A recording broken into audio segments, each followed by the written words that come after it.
हरिओम, जय श्री कृष्ण, राधे राधे, जय योगेश्वर।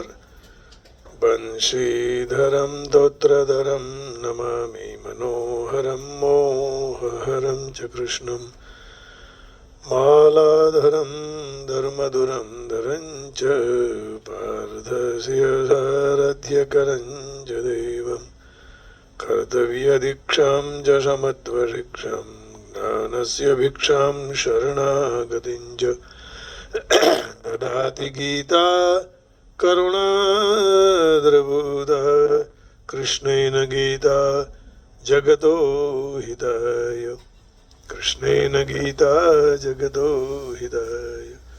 श्रीमद् भगवद गीता जी अध्याय 18 और श्लोक 70 सप्तति।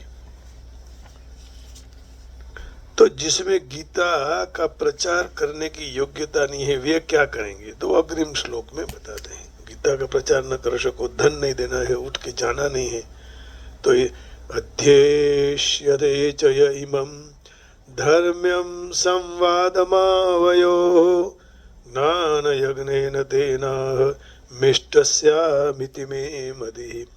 अध्येष्यते च य इमं धर्म्यं संवादमावयोः ज्ञानयोगेन ज्ञानयज्ञेन तेनाहम् इष्टः स्यामिति मे मतिः।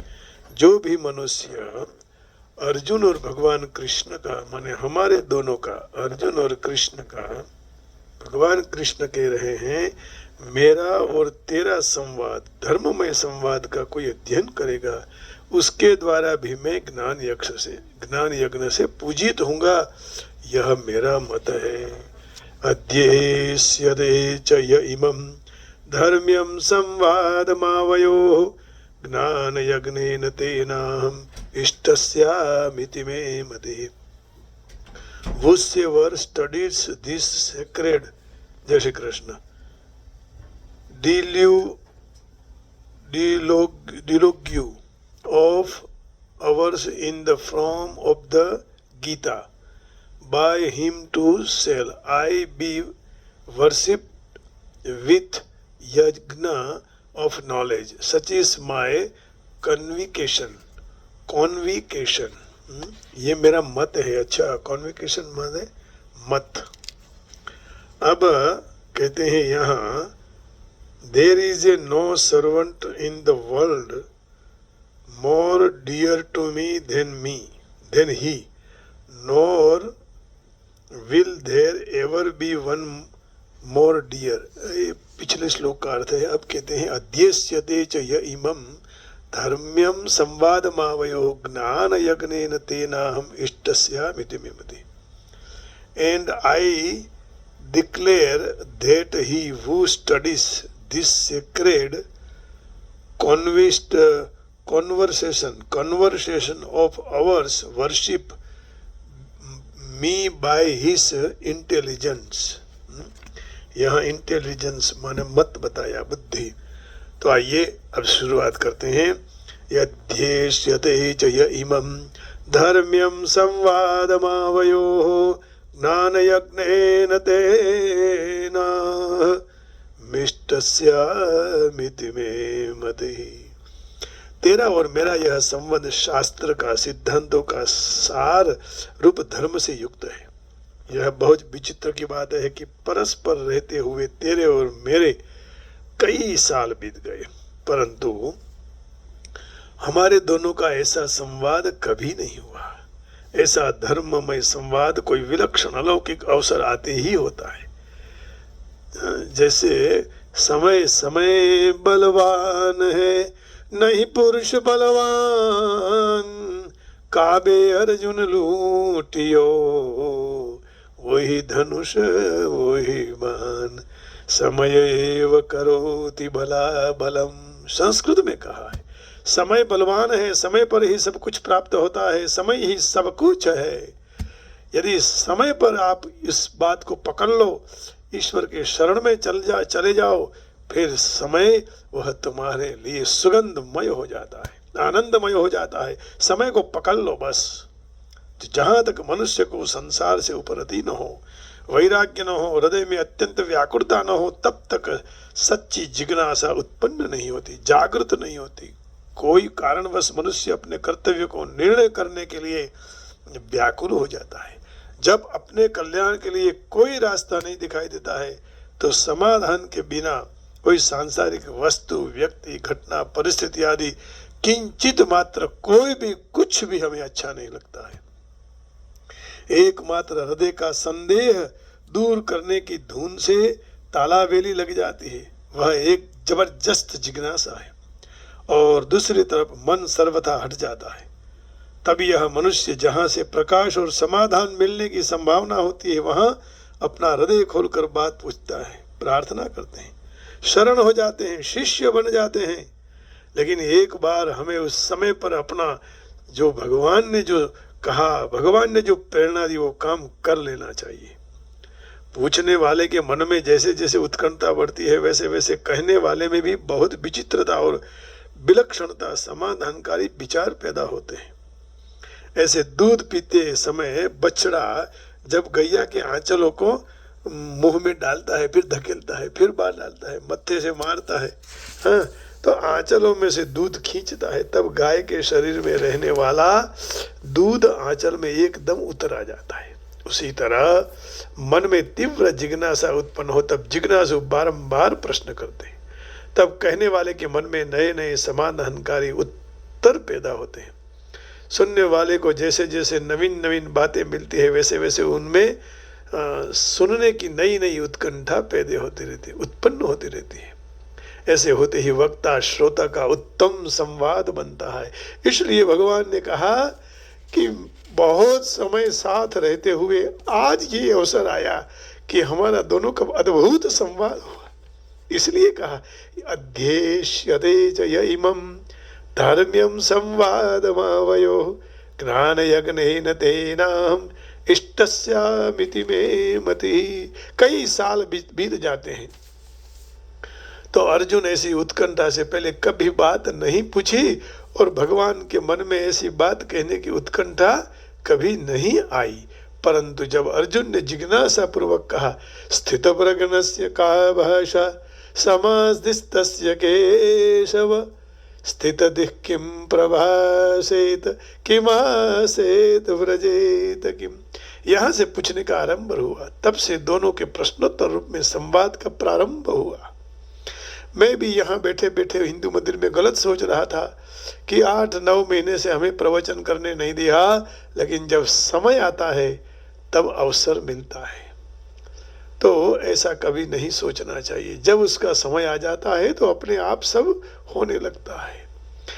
तो ये हमारी गलती हो जाती है ना मनुष्य। देखो अभी ये सुना तो अब फिर से हम कभी गलती नहीं करेंगे। जहाँ जो जैसे जिस समय जिस स्थिति में जिस प्रकार से करवाए वैसे करने का बस। तो उसमें वेद उपनिषदों का सार भगवान का हृदय का असल भाव है, जिसको धारण करने से मनुष्य भयंकर में भयंकर परिस्थिति में भी अपने मनुष्य जन्म के ध्येय को सुगमता के पूर्वक प्राप्त कर सकता है। प्रतिकूलता में प्रतिकूल परिस्थिति आते ही घबराना नहीं, परंतु प्रतिकूल परिस्थिति का आदर करते हुए उसका सदुपयोग करता। लेकिन मनुष्य थक जाता है, प्रतिकूलताओं को सहन नहीं कर पाता।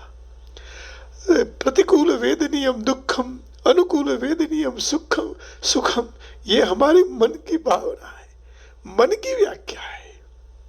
लेकिन जब पूर्ण ईश्वर की कृपा होती है तब दुखी नहीं होते, लेकिन फिर बड़े बड़े महात्मा लोग की दुखी हो जाते हैं।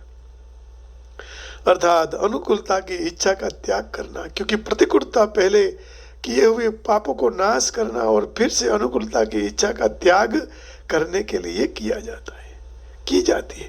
अनुकूलता की इच्छा जितनी बढ़ेगी उतनी प्रतिकूलता की अवस्था भी भयंकर रहेगी। इसलिए दुख में ही जीते रहो, बस उसमें ही आनंद लेते रहो। शरीर बिगड़े नहीं, किसी का अपने हाथ से खराब ना हो। अनुकूलता की इच्छा का जैसे जैसे त्याग होता जाएगा वैसे वैसे अनुकूलताओं का त्याग और प्रतिकूलता का भय भी दूर हो जाएगा। तो राग और भय और दोनों दूर होने से समता आ जाएगी। समता परमात्मा का साक्षात स्वरूप है। समत्वम योग उच्यते तो गीता में समता की बात विशेषता से कही गई है। गीता उसी को ही योग कह रहे हैं। कर्म योग, ज्ञान योग, भक्ति योग, ध्यान योग, प्राणायाम आदि विलक्षण विलक्षण बातों का इसमें वर्णन हुआ है। अद्भुत यह संवाद है। तो अध्येष्यते च का तात्पर्य है इस संवाद को कोई भी जैसे जैसे पढ़ेगा, पाठ करेगा, याद करेगा, उसके भावों को समझने का प्रयास करेगा, वैसे वैसे उसके हृदय में उत्कंठा बढ़ेगी। जैसे जैसे समझेगा तो शंका का समाधान होता जाएगा, समाधान होगा, और वो ऐसे ऐसे उसमें अधिक रुचि पैदा होगी। जैसे जैसे रुचि पैदा होगी वैसे वैसे गहराई में भाव और उसके समझ में आ जाएंगे। फिर वे भावों उनके आचरण में, क्रियाओं में, वर्तन में आने लगेगा। समय तो लगता है, लेकिन उसका हम अध्ययन करेंगे तो आज मुझे इतनी खुशी होती है कि भले हमारे आचरण में न हो, लेकिन आचरण में लाने की इच्छा तो हुई। उनका जीवन गीता रूपी बीबों में ढल जाएगा, अर्थात वह हंसती फिरती भगवत गीता बन जाएगी। हरती फिरती गीता घर, गीता पाठशाला बनेगी।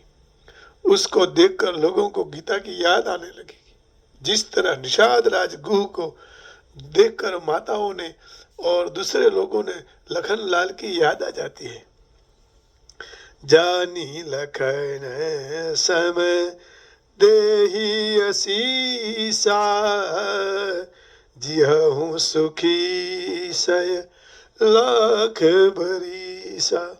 निरखी निषादु नगर नर नारी, भये सुखी जनु लखनऊ बिहारी। तो निषाद राज गुह को देखकर माताओं को और दूसरे लोगों को लखन लाल की याद आती। ज्ञान यज्ञ तेना हम इष्टस्यामिति में मति। तो यज्ञ दो प्रकार के होते हैं, द्रव्य यज्ञ और ज्ञान यज्ञ। तो जो यज्ञ पदार्थ और क्रियाओं की प्रधानता से किया जाता है वह द्रव्य यज्ञ किया कहा जाता है, और उत्कंठा से केवल अपनी आवश्यक वास्तविकता को जानने के लिए जो प्रश्न किया जाता है, विघ्न पुरुष के द्वारा उसका समाधान किया जाता है, वो उसका गहराई में विचार किया जाता है, विचार के अनुसार अपनी वास्तविक स्थिति का अनुभव किया जाता है, तब वास्तविक तत्व को जानकर ज्ञात ज्ञातव्य हो जाता है, उसको ज्ञान यज्ञ कहते हैं। और भगवान कहते हैं ज्ञान यज्ञ सर्वोत्तम है, ज्ञान ही सर्वोत्तम है। नहि ज्ञानेन सदृशम पवित्रम इह विद्यते। तो यहाँ भगवान अर्जुन को कह रहे हैं कि हमारे दोनों का जो संवाद का पाठ करेगा उसके द्वारा मैं ज्ञान यज्ञ से पूजित हो जाऊंगा। इसमें यही कारण है कि जिस तरह प्रेमी भक्त को कोई भगवान की बात सुना दे, उसकी याद दिला दे तो बहुत प्रसन्न होते हैं। उसी तरह कोई गीता का पाठ करे, अभ्यास करे, भगवान अपने अनन्य भक्ति की उसकी उत्कंठा पूर्वक जिज्ञासा की और उन्होंने दिए हुए उपदेश की याद आ जाती है, तो बहुत प्रसन्न होते हैं। और पाठ अभ्यास आदि ज्ञान यज्ञ मानकर उससे भगवान पूजित होते हैं। इसीलिए केवल भजन गाना ही सर्वोत्तम या सर्वश्रेष्ठ या सब कुछ नहीं है, ईश्वर का सत्संग भी होना चाहिए, क्योंकि पाठ अभ्यास आदि करने वाले हृदय में उसके भावों के अनुसार भगवान का नित्य ज्ञान विशेषता से स्फुरित होने लगता है। इति में मति। तो यह कहने का तात्पर्य है कि कोई भी गीता का पाठ करे, मैं उसको सुनता हूँ, क्योंकि मैं सब जगह हूँ। मया ततमिदं सर्वम, 9वें अध्याय का 4था श्लोक है। मया ततमिदं सर्वम, मुझसे ही यह विस्तृत हुआ है। सर्वं जगदव्यक्तमूर्तिना मस्तानि सर्वभूतानि न चाहं तेष्वस्थितः। मया ततमिदं सर्वं जगदव्यक्तमूर्तिना मस्तानि सर्वभूतानि न चाहं तेष्वस्थितः। यह सारा जगत मेरे निराकार परमात्मा से परिपूर्ण है। संपूर्ण प्राणियों मुझ में स्थित है, परंतु मैं उनमें स्थित नहीं हूँ। तो सर्वतः भगवान बोलते हैं सब जगह मेरे कान है। सर्वतः श्रुतिमल्लोके, 13वां अध्याय का 14वां श्लोक है। सर्वतः श्रुति मल्लोके सर्वतः श्रुति मल्लोके, चारों तरफ से। कौन सा अध्याय कहा? 13 अध्याय का 13वें अध्याय का 14वां श्लोक। सर्वेन्द्रिय गुणाभासम सर्वेन्द्रिय विवर्जितम अशक्तम सर्वभृत्यैव निर्गुणम गणभोक्तृ च। यहाँ भूल है, अध्याय शायद 14 का 13 हो, 13वां, 14 का 13वां हो सकता है, देख लेते हैं। यदा सत्वे प्रवृद्धे तु प्रलयं याति देहभृत् तदोत्तमविदं लोकान् अमलान् प्रतिपद्यते। ये भी ठीक नहीं है, 13 का 14 भी नहीं है। सर्वतः श्रुतिमल्लोके, मेरे सब जगह कान है। तो इससे पाठक को सुनते ही हृदय में विशेषता से ज्ञान, प्रेम, दया आदि समुद्र लहराने लगता है। गीता उपदेश की याद में मेरी बुद्धि तरबोल हो जाती है। पूजन करते हैं जो, ऐसी बात नहीं, वो पाठ भी करते हैं, परंतु उससे मैं पूजित हो जाता हूँ, अर्थात उसको ज्ञान यज्ञ का फल मिल जाता है। दूसरा भाव यही है कि गीता का पाठ करने वाले ज्यादा रहस्य में न उतरे, किंतु मात्र पाठ करें, मात्र याद करें, तो भी उनसे मेरे हृदय में उन लोगों को मेरे हृदय में समग्र संवाद की उत्कंठा पूर्वक किए हुए तेरे प्रश्नों की और मेरे दिए हुए गहराई वास्तविक उत्तरों की एक गहराई वाली मधुर स्मृति बारंबार आने लगती है। इस तरह गीता का अध्ययन करने वाला मेरी बहुत भारी सेवा कर रहा है। वाह वाह, ऐसा मैं मानता हूँ। विदेश में कोई जगह कोई बड़ा आनंद होता हो, जलसा कहते हैं गुजराती में, तो वहाँ सब बहुत बड़े लोग एकत्रित होते हैं। एक पादरी उसी कोई लड़के को लेके आया, पादरी माने कोई पंडित जी, है ना। केवल पाठ करने से भी भगवान प्रसन्न होते हैं, क्योंकि धीरे धीरे उसमें भाव आने लग जाते हैं। अब देखिए, ये पादरी आया, लड़के को लेकर आया, तो वह पादरी, वह लड़का जो था पहले नाटक में काम करता था, है ना। अब पादरी ने उस छोकरे को 10-15 मिनट का बहुत एक उत्तम व्याख्यान सिखा दिया। उसके साथ पद्धति से उठना, बैठना, खड़े होना, ऐसे ऐसे सब देखना, व्याख्यान की कला भी सिखा दी। अब व्याख्यान में बहु ऊंची कक्षा का अंग्रेजी का प्रयोग किया गया। व्याख्यान का विषय बहुत गहन था। पादरी ने व्याख्यान देने के लिए उस बालक को स्टेज पर खड़ा कर दिया। बालक खड़ा हो गया और बड़े मिजाज से दाईं बाईं और देखने लगा, और नाटक में तो रहा ही था, उसको बोलने का भी आता था।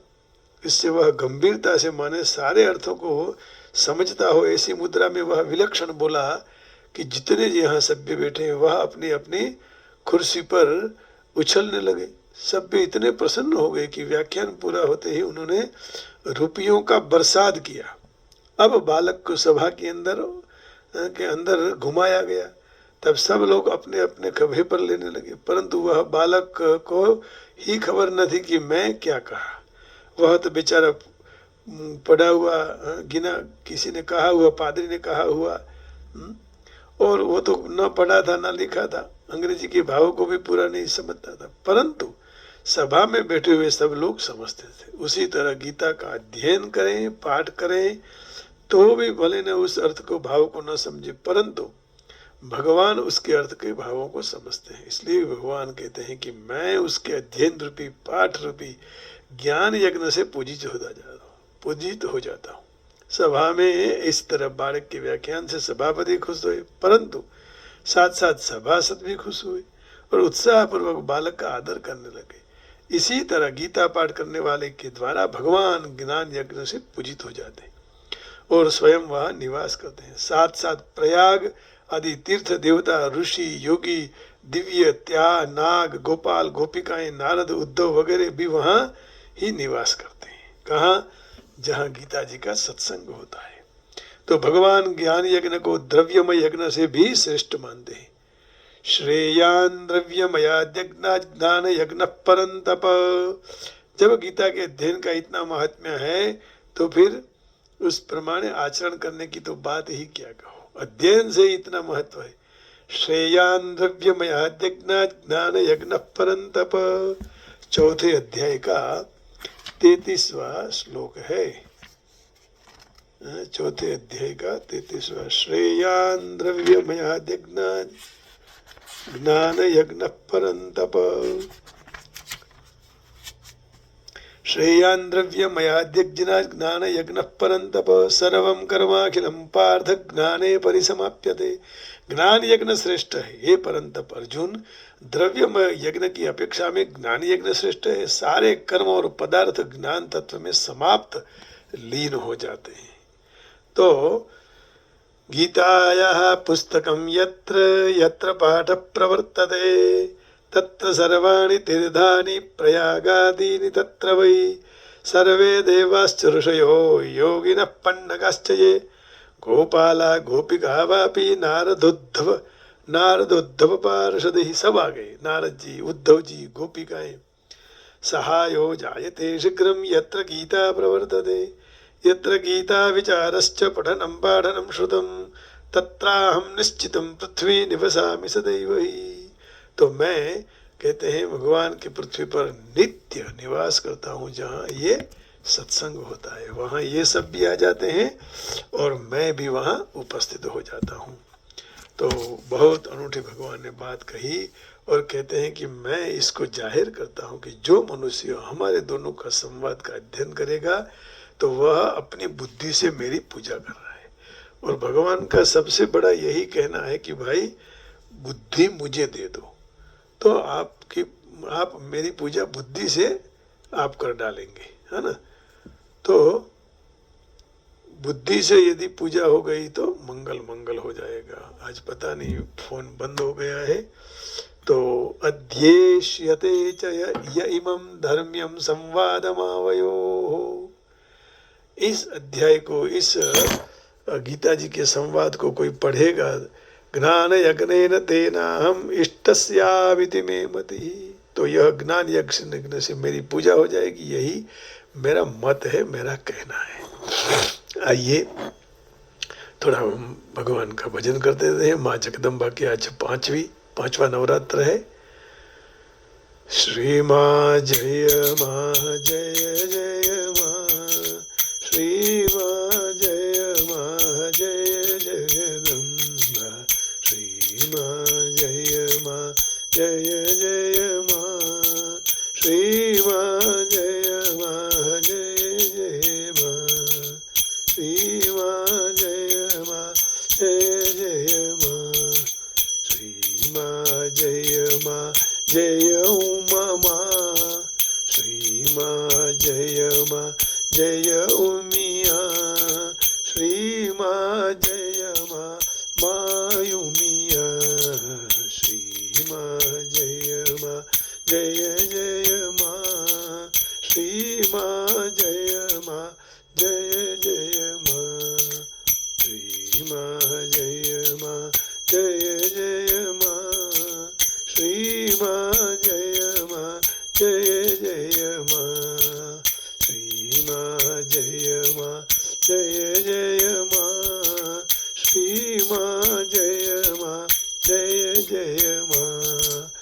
ओम माँ जय माँ, ओम माँ, ओम माँ, ओम माँ, ओम ओम ओम हरि ओम ओमिया माँ, ओम ओम ओम हरि ओम ओमिया माँ, श्री माँ जय माँ जय जय माँ, श्री माँ जय माँ जय जय माँ, हरि माँ हर माँ हरे हरे माँ, हरि हरि हरि माँ हरे हरे माँ, हर माँ हरे हरे माँ, हरि हरि हरि ओम जय जय माँ।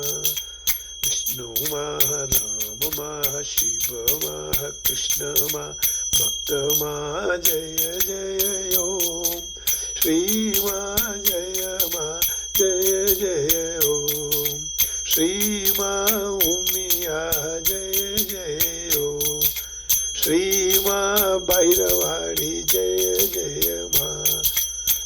भैरवाड़ी माँ, भैरवाड़ी माँ, भैरवाड़ी माँ, जय भैरवाड़ी माँ। श्री माँ जय माँ, जय जय माँ। श्री माँ जय माँ, जय जय माँ। ओम माँ उमिया, ओम माँ उमिया, ओम माँ उमिया, उमिया माँ, उमिया माँ। श्री माँ जय माँ, जय जय माँ। श्री माँ जय माँ, जय जय माँ। श्री माँ जय माँ, जय जय माँ। श्री माँ जय माँ, जय जय माँ। श्री माँ जय माँ, जय जय माँ। श्री माँ स्वस्ति माँ, जय जय माँ। ओम माँ जय माँ, जय जय माँ। ओम माँ जय माँ, जय उमिया माँ। श्री माँ जय माँ, जय उमिया माँ। ओम माँ, ओम माँ, ओम उमिया माँ। श्री माँ जय माँ, जय जय माँ। श्री माँ जय माँ, जय जय माँ। ओम माँ जय माँ, जय जय माँ। श्री माँ जय माँ, श्री माँ जय माँ। श्री माँ जय माँ। ओम माँ जय माँ, ओम माँ जय माँ। ओम माँ जय माँ। शिव माँ जय माँ, कृष्ण माँ जय माँ, विष्णु माँ जय माँ। राम माँ जय माँ, दुर्गा माँ जय माँ, भगवती माँ जय माँ। महालक्ष्मी माँ, सरस्वती माँ, भगवती माँ, विश्वम्भरी माँ, अखिलेश्वरी माँ, ब्रह्मांड भांडोदरी माँ, ब्रह्मांड भांडोदरी माँ। श्री माँ जय माँ, जय जय माँ। श्री माँ जय माँ, जय जय माँ। आप सबकी नदी में बैठी हुई माँ जगदम्बा को प्रणाम करके वाणी को विराम देता हूँ। जय श्री कृष्ण, हरि ओम, राधे राधे, जय योगेश्वर, ओम नमः शिवाय, गोविंदा गोविंदा, ओम ओम। जय श्री राम, जय राम जी की, जय राम जी की। नमस्कार नमस्कार सबको, सबका मंगल हो, सबका मंगल हो, सबका कल्याण हो, सबका कल्याण हो, सबका